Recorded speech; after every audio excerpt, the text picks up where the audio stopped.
retornamos ao nosso delicioso estudo, pelo menos para mim. Espero que todos também sintam-se agradável em nosso estudo. É o que eu desejo a todos vocês. Viu? Vamos ouvir um pouco.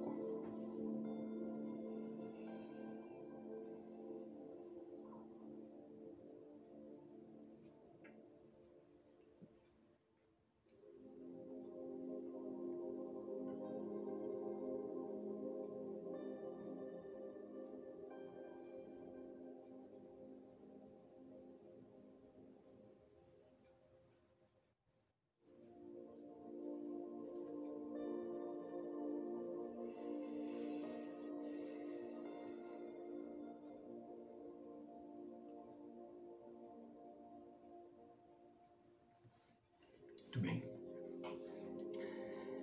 Joana, ela nos diz o seguinte a respeito do medo da morte. O medo da morte, diz ela, resulta do instinto de conservação que trabalha em favor da manutenção da vida. Trabalha em favor da manutenção da vida. A vida, no entanto, são todos os acontecimentos existenciais que ocorrem durante a reencarnação. E todos esses fatos, eles se resumem na nossa vida, no corpo como fora do corpo, no espírito. O Divaldo tem um livro muito interessante intitulado Depois da Vida.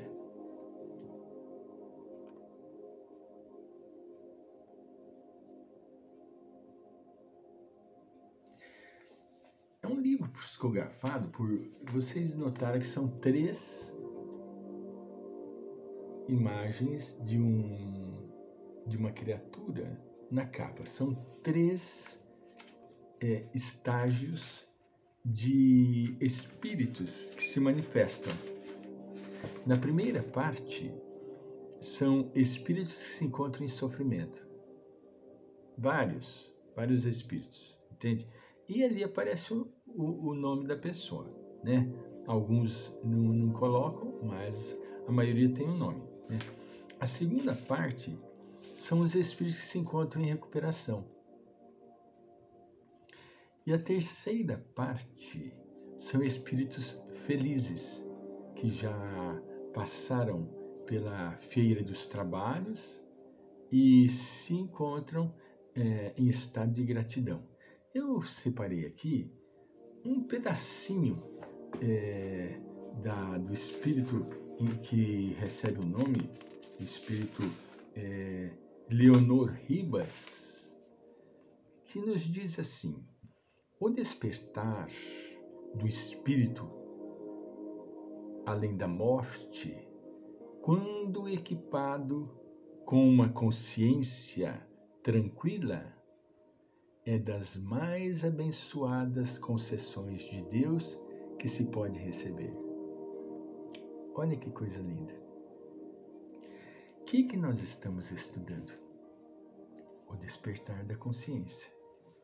Este espírito magnífico nos dá um feedback. Veja bem, o despertar do espírito além da morte, quando equipado com uma consciência tranquila, é das mais abençoadas concessões de Deus que se pode receber. Então, o que nós precisamos fazer para termos um passamento saudável, um retorno à pátria espiritual saudável? Vivermos bem. Não é somente sã. Além da mente estar sã, nós precisamos ter atitudes diante da vida que são coerentes. Nós deveríamos gravar e nunca mais esquecer o que Mahatma Gandhi nos deu como 3 princípios fundamentais para uma boa vida, para uma coerência ética diante da vida. Ele diz assim, que o meu pensar, o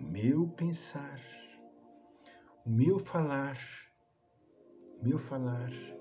o meu agir precisam estar em coerência. O que eu penso, o que eu falo e o que eu faço estão em equilíbrio. Não adianta eu pensar uma coisa, falar outra totalmente diversa e fazer outra mais assombrosamente contrária às demais. Eu preciso ser uma pessoa coerente. Do contrário, eu só vou sofrer. Só vou sofrer. Como que eu poderia ser uma criatura que usasse 3 máscaras ao mesmo tempo? Não dá. Entende?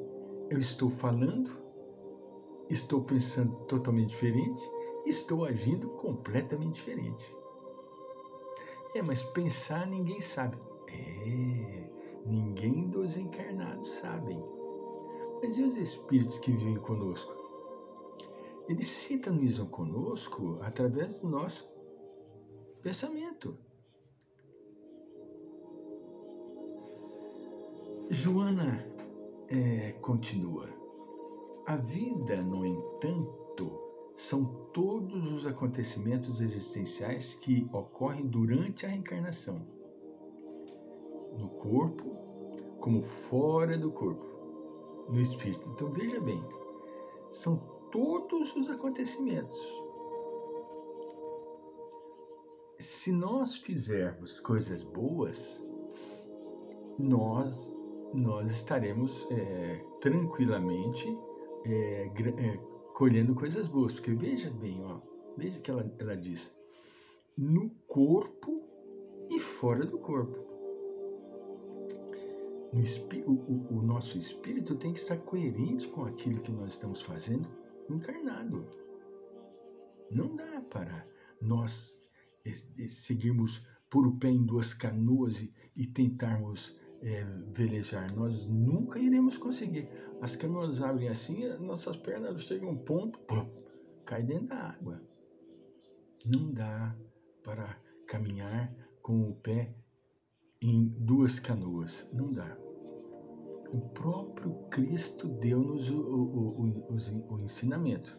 Seja o teu dizer sim, sim, não, não. Não dá para ficar no meio termo. Quando a gente pergunta para uma pessoa, você está grávida? A pessoa chega e fala, eu acho que estou mais ou menos. Mais ou menos? Mais ou menos não dá certo. Não é? Mais ou menos não responde a uma pergunta equilibrada. Por isso, sejamos coerentes. O desconhecimento, continua Joana de Ângeles, da imortalidade, as informações fragmentárias, as lendas e fantasias, os mistérios, a ignorância, destilam a morte de inusitadas e irreais expressões que não correspondem à realidade. O fenômeno da morte diz respeito ao fatalismo biológico das transformações moleculares do corpo. Olha, é um fenômeno natural do fatalismo, olha que graça, né? Do fatalismo biológico. das transformações moleculares. Com o desaparecimento da forma, suspeitou-se que haveria o aniquilamento da essência, como se essa fosse derivada da matéria e não a sua responsável. E se nós ficarmos focados na vida material, nós achamos que a vida material é a verdadeira. E o nosso corpo é um resultado do planejamento espiritual, muito bem planejado e por nós mesmos escolhido. E que coisa fantástica! Nós mesmos que escolhemos. Nós já dissemos, falamos inumeráveis vezes a respeito dos mapas que nós fomos lá traçar, estudar, debater com o nosso benfeitor. Deve ser assim, deve ser... É claro que considerando as devidas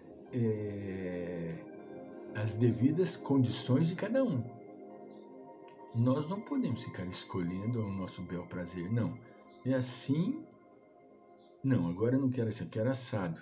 Apesar de nós termos citado um caso muito interessante de uma donzela que fez a sua programação e como ela via em vida passada cometido deslizes pela beleza incomensurável que ela possuía, fez mau uso da sua beleza, ela, quando fez o mapa, o seu benfeitor e guia planejou ela com beleza.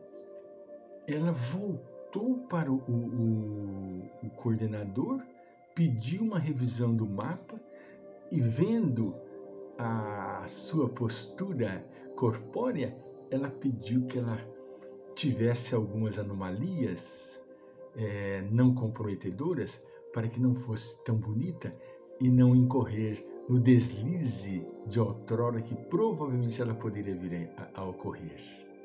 Voltaremos.